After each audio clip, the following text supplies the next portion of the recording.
এই কলেজের মালিক বলে, তুমি ডিনের ছেলে বলে যার সঙ্গে যা খুশি তাই করে বেড়াবে? কি ভাবো নিজেকে? ভয় পেও না, ভয় পেও না, তোমায় আমি মারব না। সত্যি বলছি, কুস্তি করে তোমার সঙ্গে পারবো না। মনটা আমার বড্ড নরম, হাড়ে আমার রাগটি নেই। তোমায় আমি চিবিয়ে খাবো এমন আবার 7 দিন। মাথায় আমার শিং দেখে ভাই ভয় পেয়েছ কতই না। জানো না মোর মাথার বেড়া, কাউকে আমি গুতোই না। এসো এসো, গর্তে এসো, বাস করে যাও 4টি দিন। আদর করে শিখে তুলে রাখবো তোমায় রাত্রি।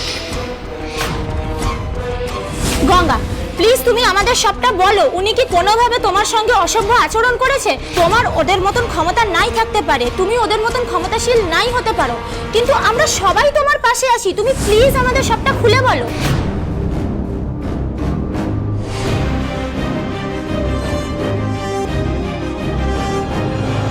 তাহলে ঋদ্ধিমান, এবার তুমি কলেজে যাবে খবরটা ধামাচাপা দিতে, আর আমি সেই সুযোগে আমার নেক্সট কাজটা হাসিল করব। চিয়ার্স। আপনারা ভুল বুঝছেন, বিশ্বাস করুন, যা ভাবছেন তা নয়। এইসব মোলেস্টেশনের কথা কেন বলছেন? উনি আমার বন্ধু, ওনার শরীরটা খারাপ, আমি তাই ওনাকে হেল্প করতে এসেছিলাম। সোজা হয়ে দাঁড়াতে পর্যন্ত পারছেন না, এই নেশায় চুর হয়ে থাকাটাকে আপনি অসুস্থতা বলছেন? সত্যি বলছি, আপনি এত কিছু পরে ওনাকে প্রোটেক্ট করছেন, তার মানে কি সত্যিই আপনার সাথে ওনার কোনো... এসব কি যাতা বলছেন আপনারা? দেখুন, ওরা দুজন জাস্ট ফ্রেন্ডস, তাই দয়া করে কারোর চরিত্রে দাগ লাগানোর চেষ্টা করবেন না। আমরা মোটেই কারোর চরিত্রে দাগ লাগাচ্ছি না। এখানে বেস্ট ফ্রেন্ডের ট্যাগ দিয়ে আসলে যেটা ঘটছে, আশা করি আপনারা সবাই সেটা বুঝতে পারছেন। এখন ঋদ্ধিমান সিংহ রায় কোথায়? উনি তো সকালেই ওনার কলেজের কালচার শিক্ষা নিয়ে বড়াই করে গেলেন। আসল সময় মুখ লুকিয়ে আছেন কেন উনি? মুখ লুকিয়ে নিয়ে ঋদ্ধিমান সিংহ রায় এখানেই আছে।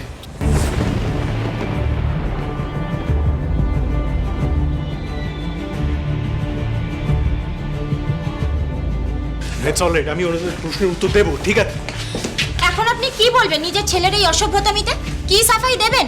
নাকি ডিএনএর ছেলে বলে আয়ুষ এত বড় একটা অন্যায় করার পরেও পার পেয়ে যাবে? আমরা জানতাম শিক্ষা প্রতিষ্ঠান আসলে মন্দিরের মতন, কিন্তু এই কলেজে তো কন্ট্রোভার্সির কোনো শেষ দেখতে পাচ্ছি না। আগে মেয়েরা নারী পাচার চক্রে পড়েছিল, আর এখন নেশা করে এসে মালিকের ছেলে অসভ্যতামি করছে। আপনাদের কেন বারবার মনে হচ্ছে যে আয়ুষ্মান বাবু কোনো দোষ করেছে? আমি তো বলছি উনি কোনো দোষ করেনি, প্লিজ বিশ্বাস করুন। তাহলে দোষটা কার? তাহলে কি আপনি স্বেচ্ছায় এই অন্ধকার ঘরে এসেছিলেন ওনার সাথে, খারাপ কোনো উদ্দেশ্য নিয়ে? Shut up!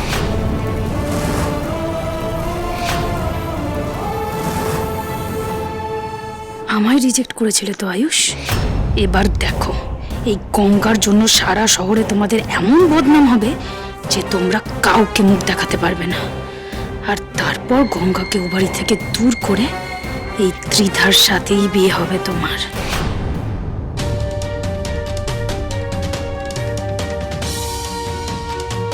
ওদিকে যে কি হচ্ছে আমি বুঝতে পারছি না। এদিকে বনি কুণাল আমাদেরকে বাড়িতে রেখে দিয়ে চলে গেল, রিমঝিম দিশা ওখানে। মিডিয়ার লোকজন কাকে নিয়ে যে কি নিউজ করবে আমি বুঝতে পারছি না। দুটি I have a strong feeling এটা কিন্তু সহজে মেটান না, এটার জন্য বড় কোনো কনসিকুয়েন্সেস আমাদেরকে দিতেই হবে। ঠিক বলেছো তুমি রাহুল, আমারও সেম ভয় করছে। আর তাছাড়া আমি বুঝতে পারছি না ওখানে কি চলছে। কাউকে যে ফোন করবো বা টিভি চালিয়ে দেখবো তারও কোনো উপায় নেই। আর ফোনে যে দেখবো বাই চান্স যদি কেউ কোথা থেকে শুনে নেয় তাহলে তো হয়ে গেল, পুরো সমস্যা সৃষ্টি হয়ে যাবে বাড়িতে। এরকম ভাবে কতক্ষণ আটকে রাখবো? টিভির কানেকশন নয় অফ করে দিলাম, কিন্তু মাসিমণির ফোনে যদি ঢুকে যায়। এটা তো সিরিয়াস কথা বললে তুমি। এবার আমার টেনশনটা আরো বেড়ে গেল, জানো তো। এটা শুনে কি করি বলো তো, আমরা ম্যানেজ করবো কি করে সবটা? যদি জানতে পেরে যায় তাহলেই বা... আমি জানি। এই রাহুল শোন, বলছি যে আমাদের বাড়িতে টিভির কানেকশন নেই কেন? মানে টিভি অনই হচ্ছে না। হ্যাঁ, টিভি চালালেই ঝিরঝির ঝিরঝির করছে। আমি কখন থেকে চেষ্টা করছি একটু খবর দেখবার। একটু দেখ না কি হলো, খবর নেই একটু। না মানে ওই ক্লাউডি ওয়েদার তো, মাঝে মধ্যে বৃষ্টি হচ্ছে, স্যাটেলাইটে বোধহয় ঝিরঝির করছে, ওই চ্যানেলগুলো বোধহয় নন টেলিকাস্ট ওইরকম কিছু একটা হবে, আমি বুঝতে পারছি। হ্যাঁ ঠিক বলেছি। আমি তো ফোন একটু আগে ফোন করলাম না, তখন বললো যে কালকের আগে নাকি কানেকশনই আসবে না। এ বাবা, খামোখা মিথ্যে কেন বলছো দুতি? এভাবে নিজের পরিবারের থেকে সত্যিটা লুকিয়ে যাওয়া কি ঠিক? তোমার এত বড় সাহস, এত কিছুর পরও তুমি আবার এ বাড়িতে এসেছো, লজ্জা ঘেন্না ভয় কিচ্ছু নেই না? ছোট পিমুনি, এত বছর পর তুমি আমাকে এখানে দেখেছো, কোথায় একটু ভালোবাসা দেবে তা নয় রেগে রেগে কথা বলছো। আরে বাবা, লজ্জা ঘেন্না ভয় এইসব নিয়ে কেউ একটু নিজের বাড়িতে ঢোকে? ছাড়ো, একটু আশীর্বাদ। আরে কি করছো তুমি? এ বাবা, তোমাদের না এটাই প্রবলেম, তোমাদের বাড়ির কেউ আমাকে একটু ভালো করে মন খুলে আশীর্বাদই করতে চাও না। এনিওয়ে, যাই হোক, আশীর্বাদ না করো, সবার কাছ থেকে একটু ভালো ব্যবহার তো আমি এক্সপেক্ট করতেই পারি কি ভাই? আফটার অল তোমার পুতি আয়ুষ্মানের মতন আমার চরিত্রে তো কোনো দোষ নেই।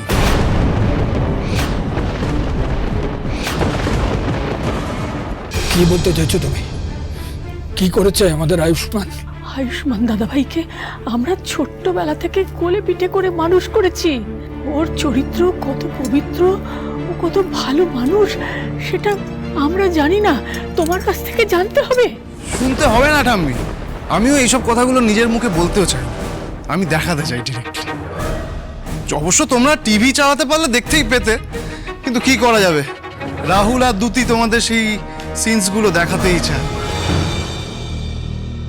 যাই হোক, আমি তো আর ওদের মতন চুপ করে থাকতে পারি না, আমি তো দেখাবো বলেই এসেছি। মৈনাক, তোর এই ফালতু কথাগুলো শোনার আমাদের সময় নেই, কোনো সত্যি নেই এসবে, তুই এখান থেকে চলে যা।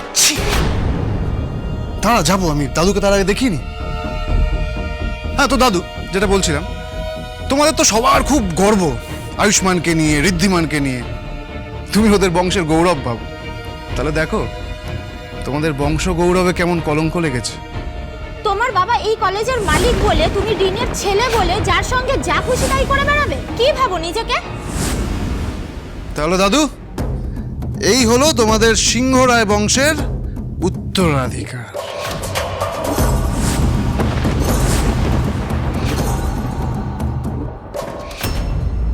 What have you done Ayush, what have you done? তুমি এটা করার আগে একবার তোমার বাড়ির সম্মানের কথা ভাবলেন না? ইউ স্কাউন্ডার!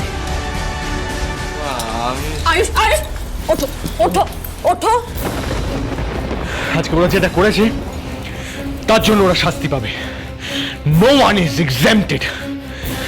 আয়ুষ দিনের ছেলে বলে তো নয়, আর গঙ্গাও নয়। আর ওদের শাস্তি এটাই যে আমি এই মুহূর্তে ওদের দুজনকে এই কলেজ থেকে রাস্টিকেট করলাম। না, এদিকে এসো। যেটা কি আপনি বলছি, আপনি এটা কি করছেন? কি করছেন? এরকম ভাবে সবার সামনে নিজের ছেলেকে অবিশ্বাস করছেন না, এটা ভুল করছেন ঋদ্ধিমান বাবু। আপনি বুঝতে পারছেন এটা মৈনাকের প্ল্যান? মৈনাক চায় যে আমাদের পরিবারকে আর কলেজকে বদনাম করতে। এটা তো কি বলছেন আপনি? Clearly my Son is intoxicated. সেটা জন্য তো তাই মৈনাক হতে পারে। প্লিজ আস্তে কথা বলুন। কেন বুঝতে পারছেন না? কেন হতে পারে না? ঋদ্ধিমান বাবু, আয়ুষ আপনার ছেলেও আগে কোনোদিন এরকম কাজ করেছে না? কোনোদিনও করতে পারে। দাদা ভাই দেখ, ও যদি নেশা করে থাকতো তাহলে একটু হলেও গা থেকে কিন্তু হার্ড ড্রিঙ্কের গন্ধ বেরোতো। তুই কি পেয়েছিস? আর তাছাড়া জাম্বু, তুমি একটা জিনিস ভেবে দেখো, ওর যদি সত্যি হ্যাবিট থাকতো তাহলে তো এভাবে অসুস্থ হয়ে পড়তো না, তাই না? এক্স্যাক্টলি, একটু বুঝুন। মৈনাক আমাদের পিছনে এমন খেলা সাজাচ্ছে যেটা আমরা ধরতেও পারছি না। আর দেখুন, নাহলে এত তাড়াতাড়ি মিডিয়া এখানে আসতে পারে? ইউর রাইট, এটা তো আমি ভেবে দেখিনি। ভাবুন আর বুঝুন। এবারে কিন্তু এই পরিস্থিতি সামলানোর একটাই উপায় আছে, সেটা কি আপনি খুব ভালো করে জানেন। কি হলো? আপনারা সবাই চুপ করে গেলেন কেন? কি শাস্তি দিচ্ছেন ওনাদের বলুন, আমরা সবাই সেটা জানতে চাই। ফাইনালি যে মোমেন্টের জন্য আমি ওয়েট করছিলাম সেটা এসে গেছে। শাস্তি ওরা পাবে, আর ওদের শাস্তি হলো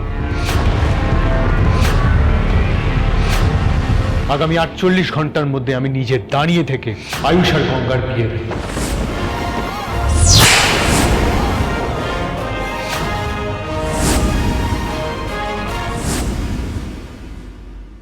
তুই যত যাই হয়ে যাক না কেন, আমি ওর বাবা। আমার ছেলের জন্য নিশ্চয় কোনো ভুল ডিসিশন আমি নেব না। এটাই বাকি ছিল শোনা।